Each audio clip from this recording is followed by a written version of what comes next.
How do you take Christianity seriously? Is it by going to church every week? That's where you start, people. That's not it. That's where you start. That's the baseline for we think you're a Christian, is you come to church every week. Oh yeah, here's this guy. He believes this stuff too. But for your kid to believe you believe it, you actually have to talk about it as if you believe it. You will talk about it because you do believe it. You will find that believing Christ leads you to believe the scriptures, and that they have, as I've demonstrated again and again, tremendous application to your life. Tremendous application to your life and your relationships. And this being like the beginning part of Proverbs, son, listen to me. You know what that means? It means fathers, talk to your kids. Stop putting them in front of something to do something. Stop putting somebody else to do something. You talk to your kids. But I don't understand. This is why the small catechism was invented, by the way, is because you don't understand the Bible. Because it's really, really big. Yeah. And it's great. And you can dive into it and get lost. You can find stuff that makes sense. You can find stuff that doesn't make sense. You know what's really great about the small catechism? It takes the 10 Commandments, a summary of Jesus' life and the Trinity, and the Lord's Prayer, and it just says, this is like most of it. This is most of it. Like, there's history and lore.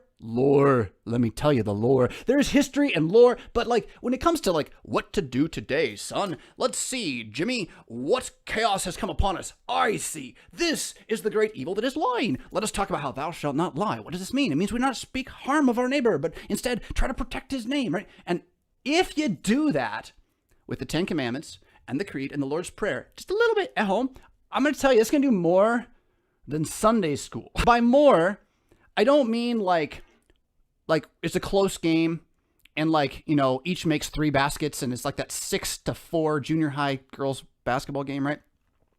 No, I mean you're right. There's the junior high team that doesn't score because they never get past half court against the team that's just talking to their sons.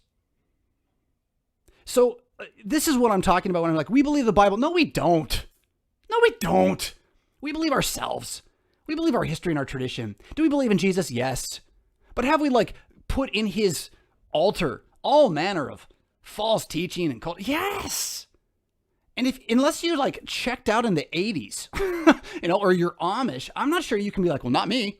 Not me. I've been fine this whole time. I saw it the whole time. No. And so now that we're if you can see how bad it is, then you can see, I hope, that trying to recover the failed programs of the era that brought us to this complete lack of biblical understanding is idolatry.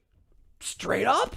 Now, you don't know it's idolatry, right? You don't realize you're asking Baal for help. But ultimately, if you're what about this thing? And it's not in the Bible right now, you're but our church needs this. And it's not what the Bible says. You're for Baal. You don't realize it. You've been swayed. You've been tricked. You've been deceived. So that's my point here. Wake up. If the scriptures are not giving you the ideas for the next 2 years, don't do anything new. Don't respond to what they sell you. Don't shift your trajectory and change your life. Very carefully recognizing that the substance of what endures is worth building on.